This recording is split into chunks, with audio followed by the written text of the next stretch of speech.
बोले श्री प्राणनाथ प्यारे की जय। श्री सतगुरु महाराज की जय। सतगुरु श्री रामचंद्र जी महाराज की जय। तीनों पुरी धाम की जय। सर्व सुंदर साथ की जय। बंदो सतगुरु चरण को करो सो प्रेम प्रणाम। अशुभ हरण मंगल करन धनी श्री देव चंद्र जी नाम। श्री प्राणीनाथ निज मूलपति श्री मेहराज शुभ नाम। तेज कुंवरी श्यामा युगल को पल पल करो प्रणाम। पिया जी को पल पल करो प्रणाम। श्री प्राणीनाथ तुम सत्य हो, तुम से चलत जा। मैं अधीन करनी नहीं बाग्रह की लाज। बाग्रह की लाज। बोले श्री प्राणनाथ प्यारे की जय। धाम के धनी की जय। कृष्ण कन्हैया लाल की। सर्व सुंदर साथ की जय। सद्गुरु श्री रामचंद्र जी महाराज की।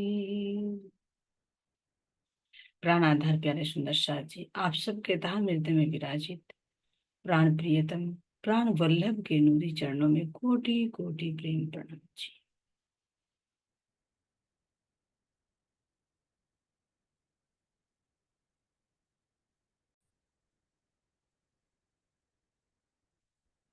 तो चलिए सुंदर साथ जी, अब अपने आप को एकाग्रचित कीजिए और सदगुरु महाराज जी का ध्यान करते हुए अपने श्री चंपक बाई के चरणों में कोटि कोटि प्रेम प्रणाम करते हुए अपने जुट के सिरदार सिरमौर सखी श्री रतन बाई जी, आपके चरणों में मेरा कोटान कोट प्रेम प्रणाम। आपका कोटि कोटि शुक्राना। किस तरह से आप हमारे ऊपर पल पल अपनी मेहर बरसा रहे हैं। किस तरह से आप यहीं रहते रहते हमें हमारे मूल मिलावा परम धाम की वो स्मृति, वो एहसास, वो रस प्रदान कर रहे हैं।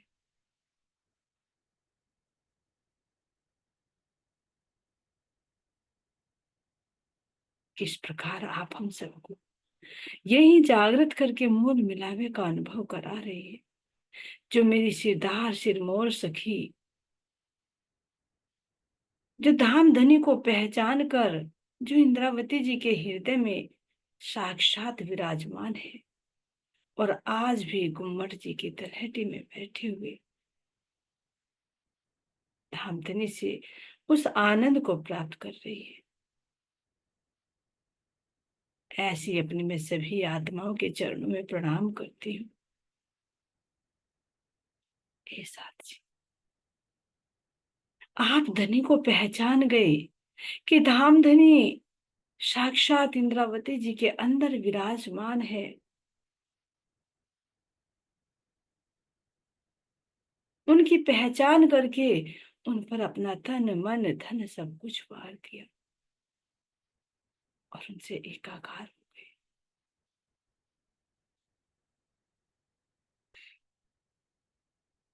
कैसे एकाकार हो गए, अपने मायावी इच्छाओं को, अपने मायावी विकारों को त्याग कर धनी से एक रूप हो गए। जिस प्रकार जल दूध में मिलकर अपना स्वरूप खो देता है और दूध का ही रूप धर लेता है, इसी भांति इसी भांति मेरी आत्माएं भी अपने जीव के स्वभाव को भूलकर, माया के स्वभाव को भूलकर धनी से एकाकार हो गई। हे मेरी इंद्रावती सखी, आपके चरणों में मेरा कोटान कोट प्रेम प्रणाम।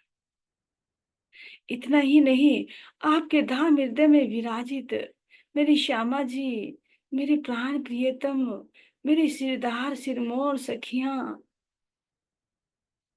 मेरी आशबाई सखी, मेरी शाकुंडल सखी, मेरी पुष्पावती सखी, कित किन के नाम लो, मेरी सभी जागृत आत्माएं कहाँ है? आपके ही धाम हृदय में विराजमान है।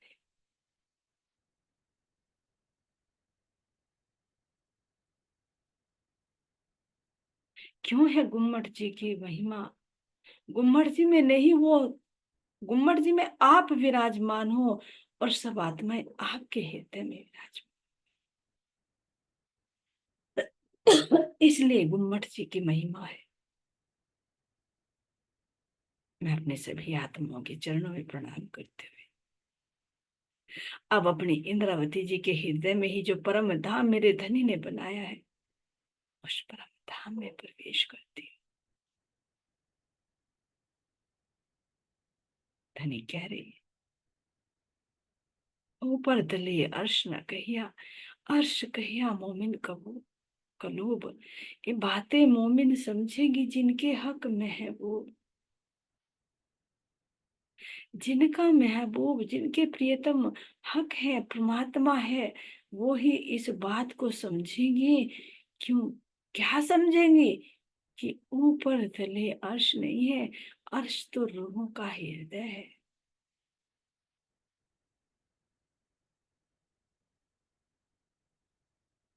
हे सखियों, क्यों है रूहों का हृदय? फिर क्यों कहा जा रहा है कि ऊपर तले अर्श न कहिया, कि ऊपर नहीं है? विचार, हम सब कहाँ बैठे? अपने मूल मिलान में धनी के चरण में।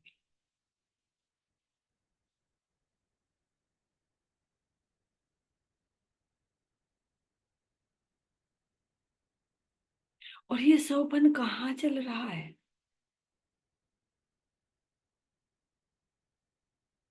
धाम धनी के हुक्म से अक्षर ब्रह्म के मन पर चल रहा है। हम कहाँ देख रहे हैं? यहीं बैठे बैठे देख रहे हैं, कोई आया ना गया। तो खेल कहाँ चल रहा है? हम कहाँ देख रहे हैं? अपने ही दिल रूपी पर्दे पर। क्योंकि मेरा और धनी का दिल एक है। धनी के दिल रूपी पर्दे पर कहे या अपने दिल रूपी पर्दे पर कहे, तो खेल कहाँ है? हृदय में। और जब खेल के संसार की सृष्टि को हटाकर देखो, तो मेरे हृदय में क्या बन जाएगा? परम धाम। तो जो कुछ भी मैं देख रही हूँ अपने मूल मिलाप बैठे हुए, कोई कहीं बाहर नहीं है, सब कुछ हृदय में ही है।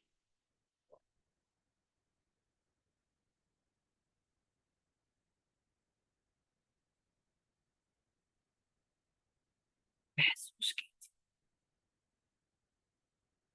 हम सब अपने मूल मिलावे में बैठे हैं, एक दूसरे की गलबियां डालकर।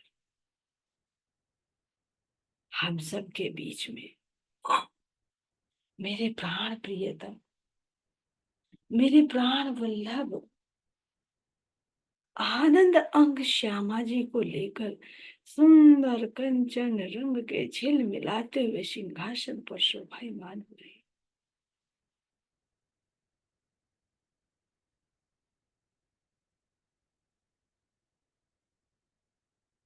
हम सब रोए। उनको घेर कर चारों तरफ से बैठी।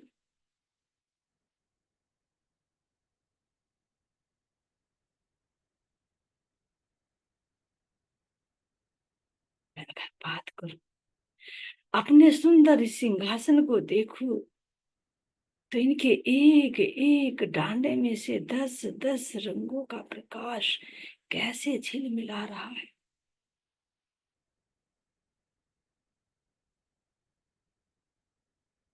एक ही थंब, एक ही डांडा, और जिधर देखो उधर ही एक नया रंग, एक नया आनंद प्रकट हो रहा है।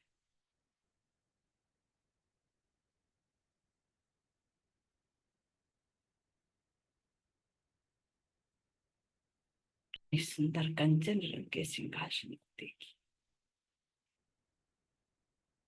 6 पाए और 6 डांडों के ऊपर झिलमिलाते हुए इस नूरी प्रकाश को देखिए। इनके ऊपर आए हुए इन कलशों की शोभा को देखिए, जिन पर भांति भांति के सुंदर उतरती कांगरी, बेल बूटियां शोभायमान हो रही है।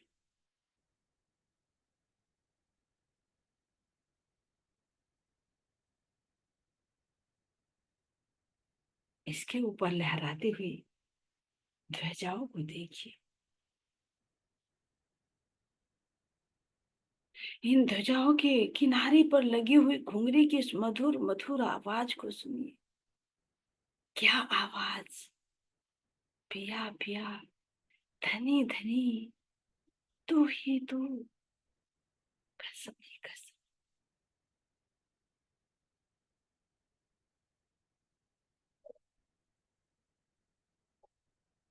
कैसी मस्ती में नृत्य करती हुई और गायन करती हुई ध्वजाएं लहरा रही। इन कलशों में क्या है?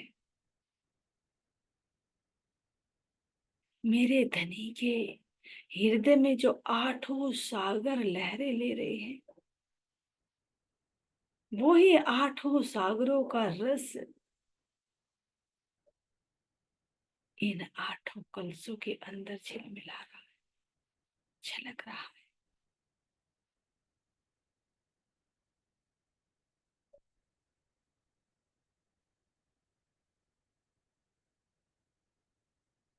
इन बड़े कलशों के नीचे लटकती हुई इन सुंदर छतरियों को देखिए, जिसके किनार पर छोटी छोटी जैसे पंखड़ी होती है कमल के सी, जैसे कमल के फूल की पंखड़ी होती है, जिनमें नीलम जड़ा हुआ है, और एक एक नग में से कितना प्रकाश झलकार कर रहा है, और कैसे मस्ती में झूम रहा है मेरे धाम धनी, मेरी श्री श्यामा जी के शीश कमल पर। मानो पूरा प्रकाश, पूरा प्रकाश में राज और श्यामा जी के ऊपर ये डाल रहा है।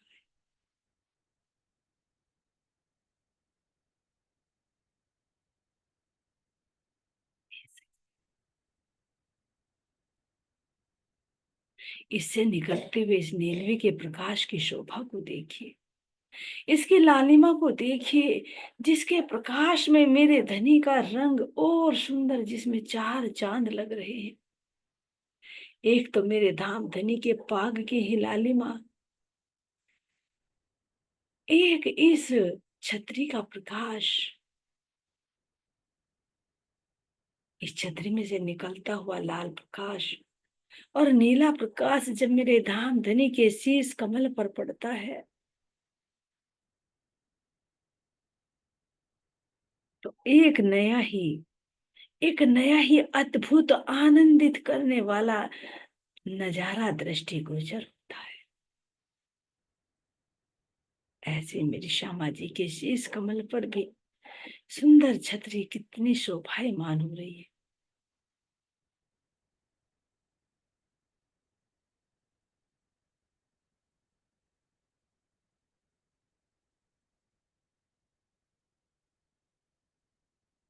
ये सिंहासन क्या है? ये लकड़ी का, सोने का, हीरे का, माणिक का, जवाहरात का नहीं है। ये नूर में है। नूर क्या है? मेरे धनी के अंदर का ही, हृदय का ही प्रकाश।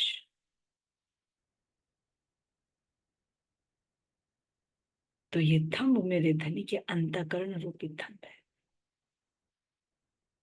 चार थंब, चार अंतःकरण का मेरे धनी का प्रतीक है।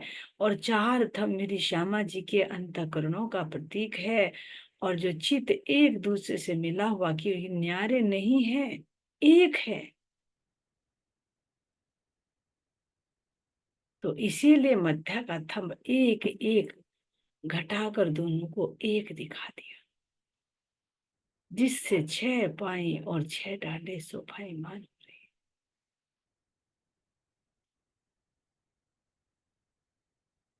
तो विचार कीजिए, अगर मैं एक थंब का वर्णन करने लगूं, तो ये तो मेरे धनी का अंतःकरण है। तो उस अंतःकरण का वर्णन कैसे किया जाए?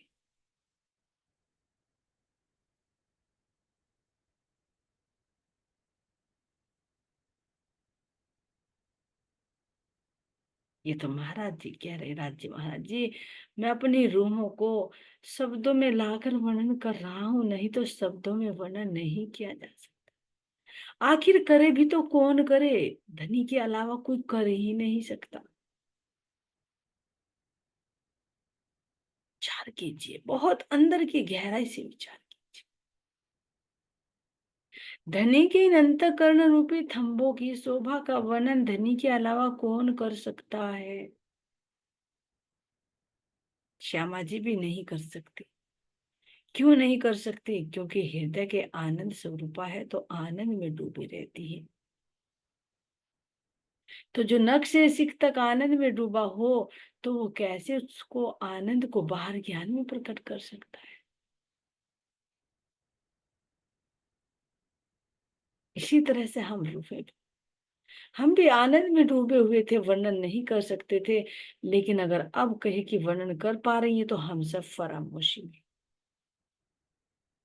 यानी जब हम धनी के आनंद में डूबे हुए थे, और अब हम धनी के द्वारा दिखाए गए खेल में डूबे हुए, जिसे फरामोशी कहा जा रहा है, जिसे नींद कहा जा रहा है। नहीं तो परम धाम के अंदर कोई ऐसी फरामोशी, कोई ऐसी नींद नहीं है।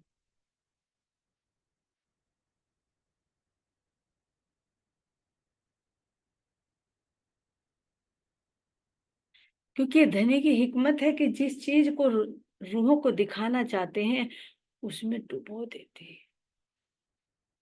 पहले आनंद में डूबे हुए थे, अब माया का खेल देखने में डूब गए। और अब धनी जब जागृत कर रहे हैं, तो अब अपने ही ज्ञान से हमको पहचान, वो शुद्धि दे रहे हैं। अब इल्म में डुबो रहे हैं, इल्म का सुख दे रहे हैं।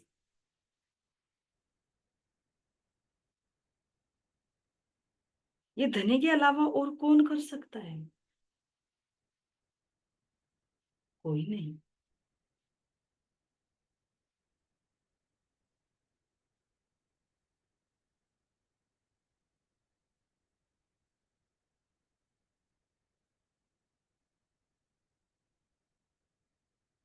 महसूस कीजिए अपने आप,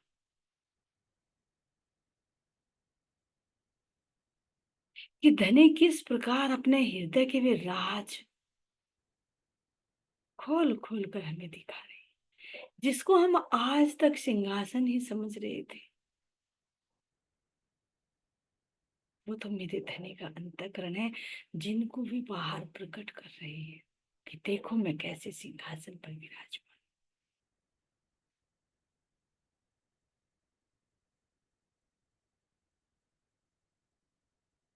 तो श्यामा जी क्या है?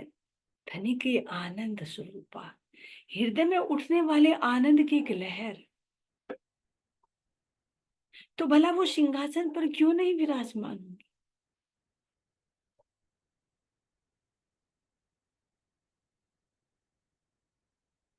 दोनों एक है। और हम सब अपने श्यामा जी के आनंद स्वरूप पाए। जैसे चारों तरफ को प्रकाश फैलता है, तो हम अपने श्यामा जी के चारों तरफ कैसे गलबैया डालकर बैठे।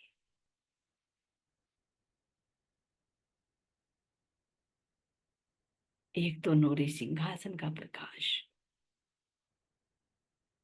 मेरे प्राण प्रियतम मेरे राज श्यामा जी के नूरी वस्त्र और आभूषणों का प्रकाश, और चारों तरफ बैठी हुई हम सखियों के वस्त्र और आभूषणों से निकलता हुआ नूरी प्रकाश। कैसा प्रकाश है, जिस प्रकाश में आनंद ही आनंद है।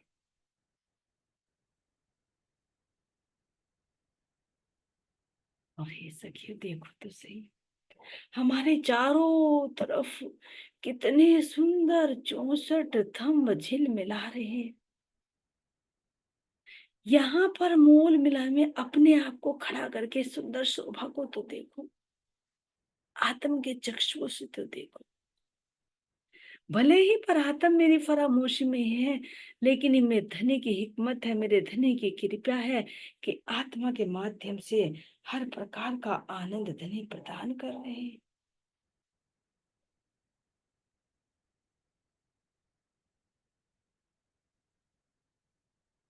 चारों तरफ से निकलते हुए इस नूरी प्रकाश को देखिए।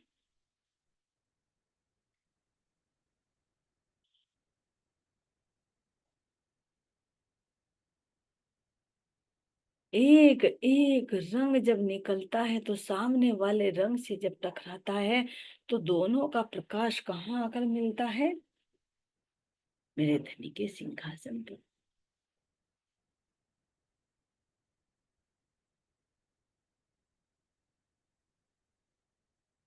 इन अलग अलग 16 थंबों से निकलते हुए 16 रंग का प्रकाश, ऐसे लग रहा है मानो 16 के 16 थंबों में से वो प्रकाश जो निकल रहा है, तो 16 प्रकाश की नहरें बह रही हूँ।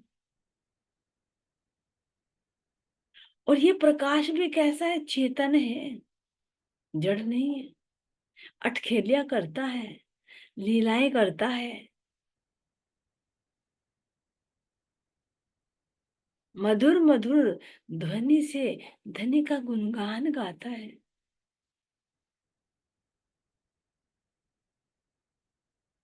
इसीलिए तो कह रहे धनी कोई जगह खाली नहीं है। जहां कह रहे कि कोई चीज नहीं है, वहां पर थंबों का नूर, वहां थंबों के अंदर का जो प्रकाश निकल रहा है, वो लड़ता है। लड़ता का मतलब एक दूसरे से द्वंद करता है, प्रेममय द्वंद।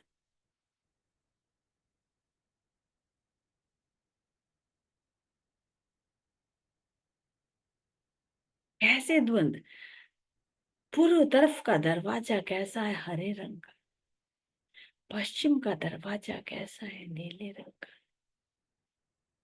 तो जब हरा रंग अपनी पूरी तेज स्पीड से चलता है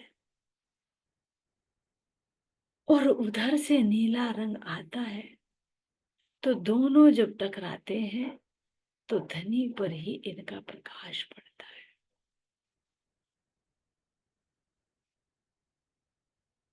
और जब टकरा कर वो प्रकाश चारों तरफ फैलता है, तो कोई भी प्रकाश एक दूसरे को परास्त नहीं कर पाता, वहीं दोनों मिलकर एक हो जाते, तो कितना बड़ा हो जाता है। अब आगे देखे तो दाएं बाएं नीले रंग का था, और पश्चिम में देखो तो बिल्कुल उसी के सामने हरे रंग का था। उनका प्रकाश जब निकलता है तो वो कैसे टकराता है।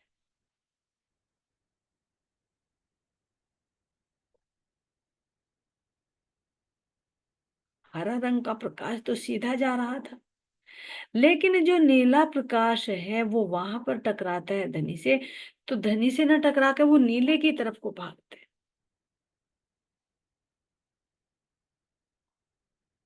तो नीले से ना उसकी बनती है, तो फिर वो हरे रंग की थम की ओर दौड़ लगाता है, तो कभी सीधे कभी तिरछे। तो इस तरह से यहाँ पर थंबों का नूर जैसे किसी प्रकाश के अंदर कोई सितारे कहे या तारे कहे, वो उनका प्रकाश जब रिफ्लेक्ट होता है तो वो कैसे एक दूसरे से ध्वंसा करते हुए प्रतीत होते हैं।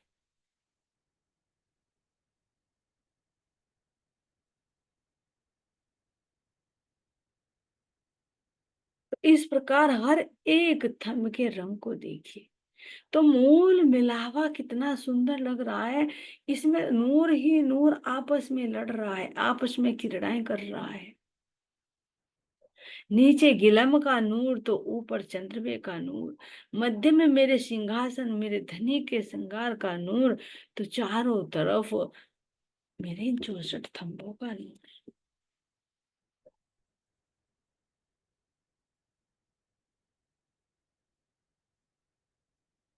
कैसे वर्णन करे इस नूर का। और सबका मूल केंद्र क्या है, कहाँ से प्रकट हो रहा है, प्राण प्रियतम के हृदय से। इस हृदय के अंदर इतने सागर लहर आ रहे हैं कि जिसका वर्णन शब्दों में नहीं किया जा सकता। सूक्ष्म रूप से देखे तो इस सब धनी के अंगों में शोभायमान है, और बाहर तो इसका विस्तार हो रहा है। सर्वप्रथम हृदय के अंदर उतर कर देखिए, हृदय के अंदर से जो प्रकाश, जो नूर बाहर प्रकट हो रहा है, तो वो ही गौर वर्ण का सफेद रंग दृष्टिगोचर, वो ही नूर पीले रंग में प्रकट हो रहा है, वो ही नूर लाल रंग में प्रकट हो रहा है, वो ही नूर नीले श्याम अनंत रंगों में प्रकट हो रहा है सबके मूल में एक नूर ही।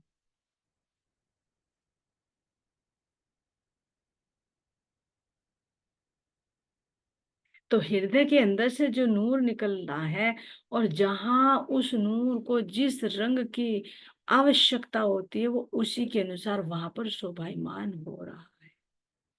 हालांकि बनना मिटना कुछ नहीं है, लेकिन पूर्णार्थ पूर्ण है। यानी जिस स्वरूप में मेरे धनी मुझे दृष्टि गोचर हो रहे हैं, तो वो हृदय का नूर है। धनी के दिल की इच्छा से ही वही स्वरूप प्रकट हो रहा है। अब अगर मैं अपने धाम धनी के मुखमंडल को देखूं, तो वो नूर कैसे झिलमिला रहा है। देखिए क्या कह रहे धनी का मुखड़ा, घोर वर्ण का, घोर वर्ण का, जिसके अंदर हल्की हल्की लालिमा, ये नूरी मुखमंडल है। ठीक है। नूरी मुखड़े वाले मेरे धामे धनी, शोभा सुंदरता का कोई पार नहीं। नूरी मुखड़े वाले मेरे धामे धनी, शोभा सुंदरता का कोई पार नहीं, पार नहीं। कैसा मेरे धनी का नूरी, इसकी जो शोभा है, इसकी जो सुंदरता है, इसका पार नहीं पाया जा सकता। लेकिन कह दिया कि गौर वर, जिसके अंदर कपोलों के अंदर भी देखे तो हल्की हल्की लालिमा नजर आ रही।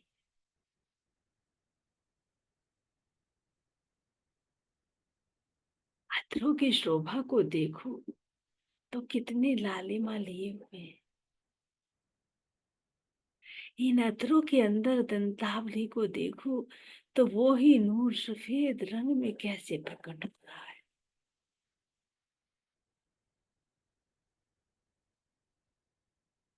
ये सुंदरता को, शोभा को निहारिए। हे सखियो, जब 5 तत्वों से बना हुआ जो तन होता है, जो मुख होता है, उसके अंदर कितना अट्रैक्शन होता है, कितना वो अपनी तरफ खींचता है। जो सुंदरता होती है, जो शोभा होती है, उसका वर्णन नहीं किया जा सकता। उसका एक एहसास होता है, एक खिंचाव होता है। उस खिंचाव को, उस एहसास को कोई तुम्हें कहे कि बयां करो तो नहीं कर सकते। तो पांच तत्वों के जो पिंड से बना होता है, जो गंदगी का पिंड होता है, इसके अंदर इतना आकर्षण है। विचार कीजिए, मेरे धनी का तो नूरी मुखमंडल है। क्या लाजवाब होगा। क्या कहाँ से शब्द लाएं जो मेरे धनी के इस मुखमंडल का वर्णन कर सके।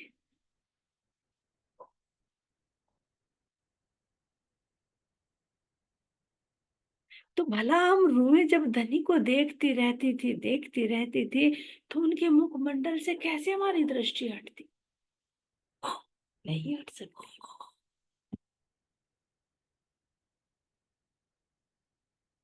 विचार कीजिए, मेरे धनी का जो नूरी श्रृंगार, नूरी मुखमंडल है, अगर रूह को एक झलक मिल जाए ना, तो एक पल भी उससे बिछड़े बिना नहीं रह पाएगी। वाह है ना। मेरी सुंदर बाई ने देखा है ना, नहीं रह पाई फिर। मेरी इंद्रावती ने देखा है ना, आप समय नहीं रह पाई। मेरी रतनबाई ने देखा है ना, सोनगिरी में नहीं रह पाई।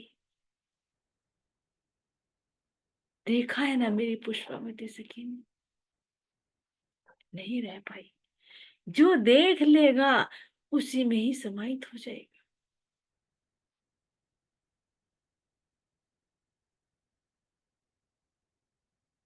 इस मिटने वाले से थोड़े कंपैरिजन करके सहूर कर सकते हैं कि यहाँ काल माया का जो एक मांस का लोथड़ा होता है, गंदगी का ढेर होता है, उसके अंदर इतना खिंचाव।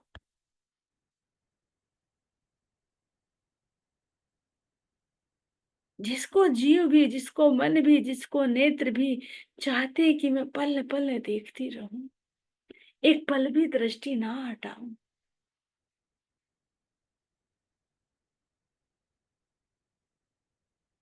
तो भला मेरे धनी का तो नूरी मुखमंडल है, फिर उनकी नूरमयी दृष्टि, जिसमें कोई, जिस दृष्टि में कोई लोभ लालच काम क्रोध कुछ नहीं, केवल आनंद ही आनंद, इश्क ही इश्क है। मैं अपनी रूह को कैसे लाड लगा। इस दृष्टि में बेशुमार लाड़ है, बेशुमार इश्क है, बेशुमार ज्ञान है। भला रूह पर अगर ये दृष्टि पड़ भी जाए, रूह भले ही देख ना पाए, लेकिन वो दृष्टि पड़ भी जाए ना, तो रूह तो धन धन हो जाए।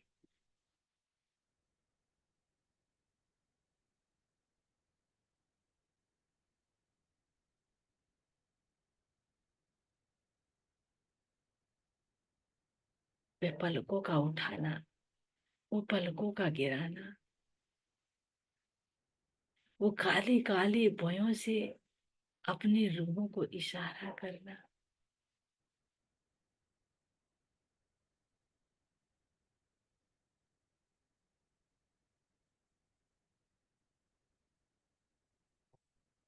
ये जड़ नहीं है, ये नेत्र चेतन है।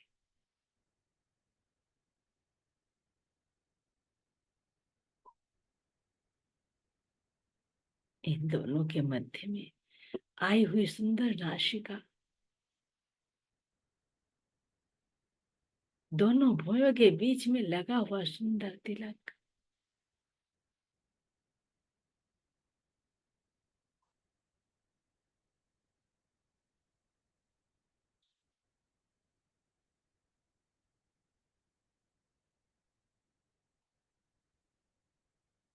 गौर वर्ण के मस्तक पर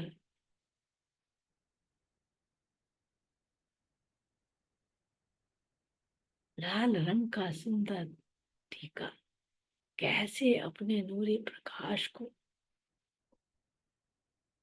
दसों दिशाओं में फैला रहा है।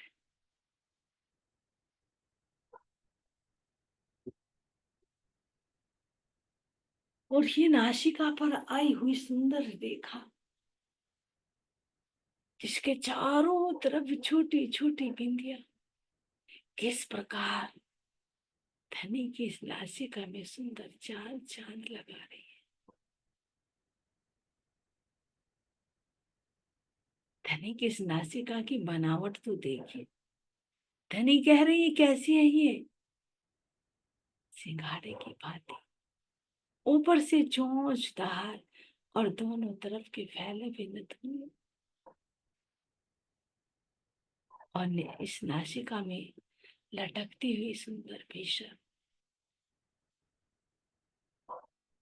जिसके अधर पर लाल माणिक कैसे लटक कर अपनी लालिमा को फहरा रहा, मानो अधरों की लालिमा भी इसी माणिक के प्रकाश से प्रकाशित।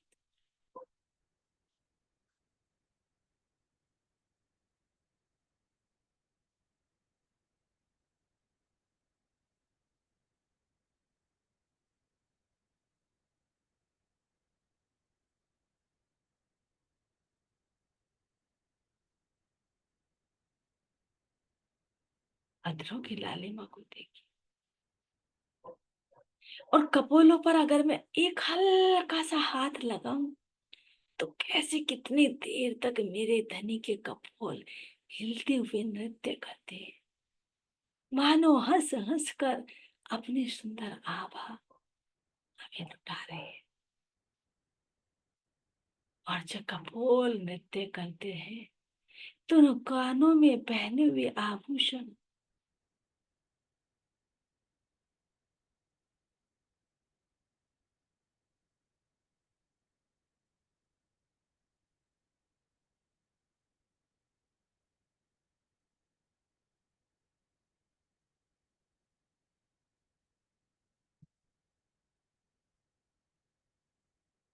कैसे मेरे धनी की सुंदर हरवटी और अधर के नीचे आई हुई गहराई और हरवटी में आई हुई गहराई कितनी सुंदर लग रही है। धनी धीरे से जब मुस्कुराते, अपने अधरों को खोलते हैं और मीठी मीठी बातें करते हैं, तो केवल एक मुस्कुराहट